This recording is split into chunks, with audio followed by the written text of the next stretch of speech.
स्वतंत्रता के रक्षा कवचों में नेक्स्ट है आर्थिक सुरक्षा। स्वतंत्रता की सुरक्षा के लिए जरूरी है कि व्यक्ति आर्थिक चिंताओं से मुक्त हो। आर्थिक चिंता से व्यक्ति मुक्त कब हो सकता है? जब हर व्यक्ति को उसकी योग्यता के अनुसार काम मिले, हर व्यक्ति को उसके काम के अनुसार वेतन मिले, साथ ही साथ राज्य की ओर से व्यक्ति को आर्थिक और सामाजिक सुरक्षा का अधिकार मिले। माने व्यक्ति किसी भी कारण से यदि अपनी जीविकोपार्जन में असमर्थ है, चाहे शारीरिक विकलांगता के कारण, चाहे मानसिक अक्षमता के कारण या वृद्धावस्था के कारण, तो राज्य उसके लिए भत्ता या पेंशन इत्यादि की व्यवस्था करे। और साथ ही साथ जो व्यक्ति है वो आर्थिक क्षेत्र में शोषण का शिकार ना हो। हर व्यक्ति जो काम कर रहा है उसको काम के लिए इतना वेतन जरूर मिले कि जिससे उसके जीवन की जो आर्थिक आवश्यकताएं हैं, जो न्यूनतम आवश्यकताएं हैं, वो आसानी से पूरी हो सकें। राज्य में अमीर और गरीब के बीच की जो खाई है वो ज्यादा चौड़ी ना हो। जिस देश में धनी और निर्धन के बीच की जो दूरी है वो अधिक होगी तो उससे क्या होगा? वहाँ बेरोजगारी होगी, भूखमरी होगी। उस देश के जो नागरिक हैं वो वास्तविक अर्थों में कभी भी स्वतंत्रता का लाभ नहीं ले सकते, अपने अधिकारों का वो प्रयोग नहीं कर पाएंगे, क्योंकि जिस व्यक्ति के पास खाने को कुछ नहीं है वो अपने राजनीतिक अधिकार या दूसरे जो भी अधिकार हैं उनका कभी भी उचित प्रयोग नहीं कर पाएगा, और उसके लिए कभी भी संभव नहीं होगा कि वो धनी लोगों की बराबरी कर सके। अब राज्य में पूरी तरह से आर्थिक समानता तो स्थापित नहीं हो सकती, ये संभव नहीं है, लेकिन जहां तक संभव हो जो अमीर और गरीब के बीच की जो खाई है उसमें बहुत अधिक अंतर नहीं होना चाहिए, क्योंकि जहां बहुत ज्यादा अंतर होगा तो वहां हमेशा से ही स्वामी और दास का जो संबंध है, मालिक और नौकर का जो संबंध है, वही देखने को मिलेगा। नेक्स्ट है इसमें स्वतंत्र और ईमानदार प्रेस। हर नागरिक अपने देश और विश्व भर में हो रही जो घटनाएं हैं उनके बारे में सच्ची जानकारी स्वतंत्र और ईमानदार समाचार पत्र और पत्रिकाओं आदि के माध्यम से ही ले सकता है। तो ऐसे में यदि समाचार पत्रों पर सरकार का प्रतिबंध है, कोई अंकुश है, कोई अनुचित दबाव है, तो वो व्यक्ति को सही जानकारी उपलब्ध नहीं कराएंगे। अब जैसे हम हमारे संविधान की बात करते हैं, हमारे संविधान में मौलिक अधिकारों के अंतर्गत हमें विचार अभिव्यक्ति की स्वतंत्रता दी गई है, और इस विचार अभिव्यक्ति की स्वतंत्रता में प्रेस की स्वतंत्रता भी निहित है, क्योंकि विचार अभिव्यक्ति का अर्थ है कि मौखिक और लिखित दोनों रूपों में अपने विचारों को अभिव्यक्त करने की स्वतंत्रता। तो ऐसे में यदि कोई व्यक्ति अपने विचारों को लेख के माध्यम से या किसी और माध्यम से समाचार पत्रों में, पत्रिकाओं में प्रकाशित कराना चाहता है, तो उसके लिए जो समाचार पत्र हैं, प्रेस है, वो स्वतंत्र और ईमानदार होने जरूरी हैं। स्वतंत्र प्रेस ही लोगों की स्वतंत्रताओं को सुरक्षित रखने के लिए महत्वपूर्ण कार्य करता है। यदि प्रेस के ऊपर कोई दबाव होगा, कोई अनुचित नियंत्रण होगा सरकार का या किसी और संस्था का, तो ऐसे में हर व्यक्ति अपने विचारों को स्वतंत्रता पूर्वक प्रकट उसमें नहीं कर पाएगा। और यदि कभी किसी व्यक्ति के अधिकार छीन लिए जाते हैं तो प्रेस उस मामले में सच्चाई को हर नागरिक के सामने ला सकती है। जनमत बनाने में प्रेस का बहुत बड़ा हाथ होता है, लेकिन उसके लिए जरूरी है कि वो सरकार के नियंत्रण से मुक्त हो।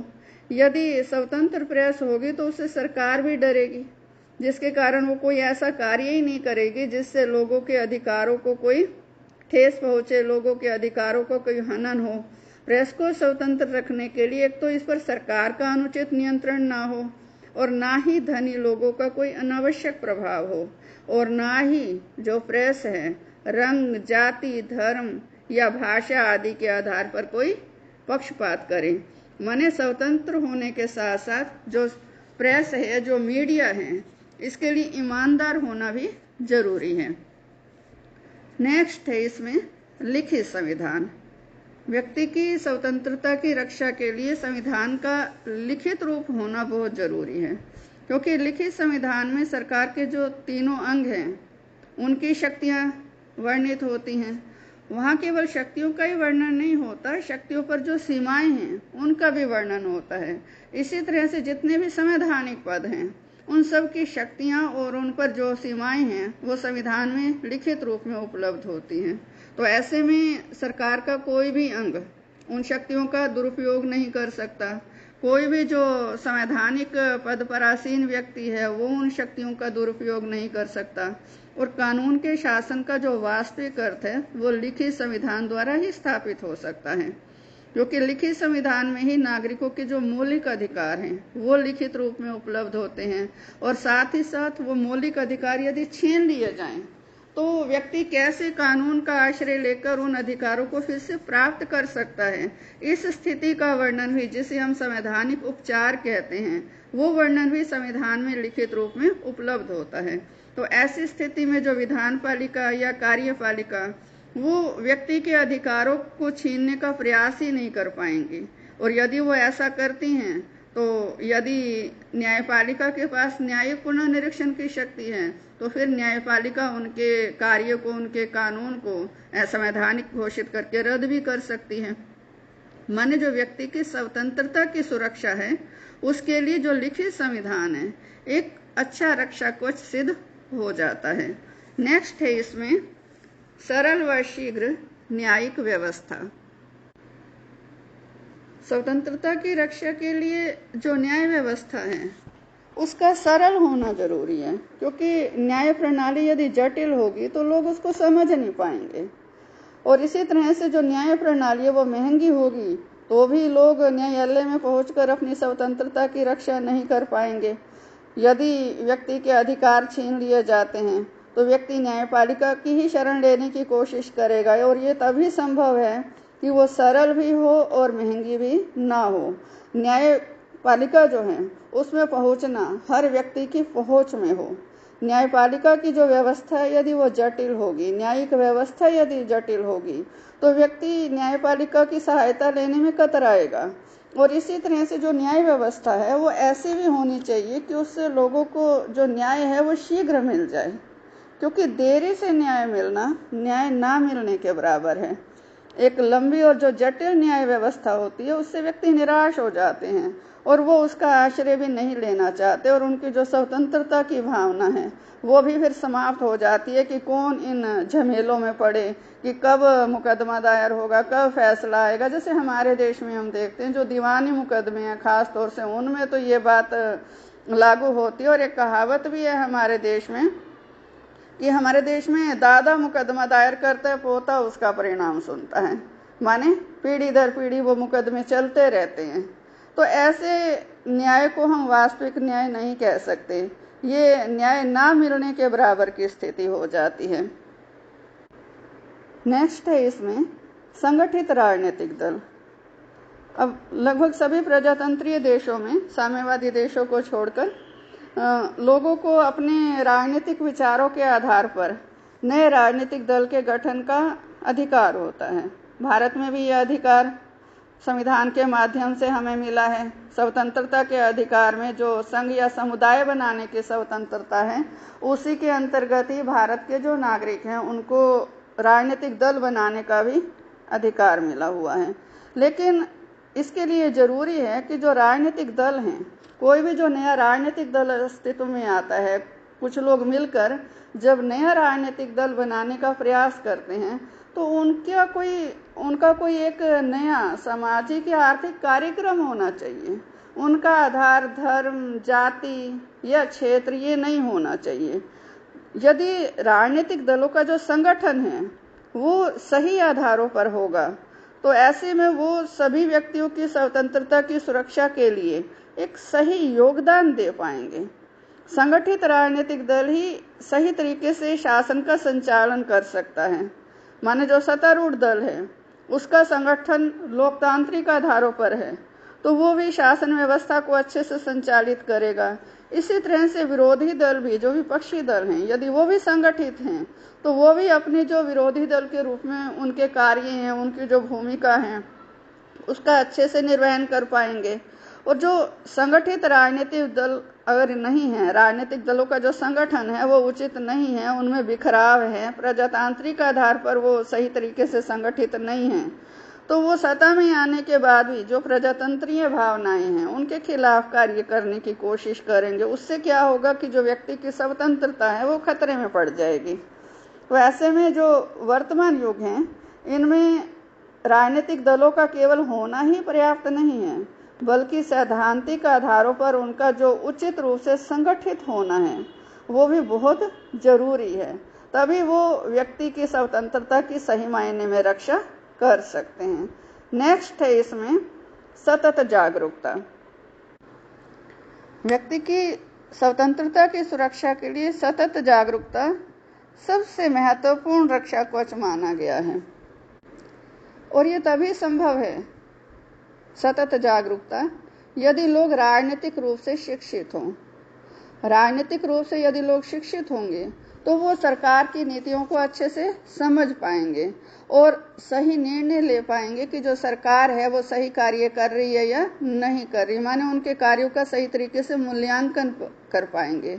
और जो लोग पढ़े लिखे नहीं हैं उन्हें अपने अधिकारों और स्वतंत्रताओं का ज्ञान नहीं होता, इस कारण से भी वो अपने जो अधिकार हैं उनकी रक्षा नहीं कर पाते। लेकिन यहाँ जो शिक्षा है जो हम स्कूलों में कॉलेजों में लेते हैं, उस शिक्षा का अभिप्राय राजनीतिक शिक्षा नहीं है।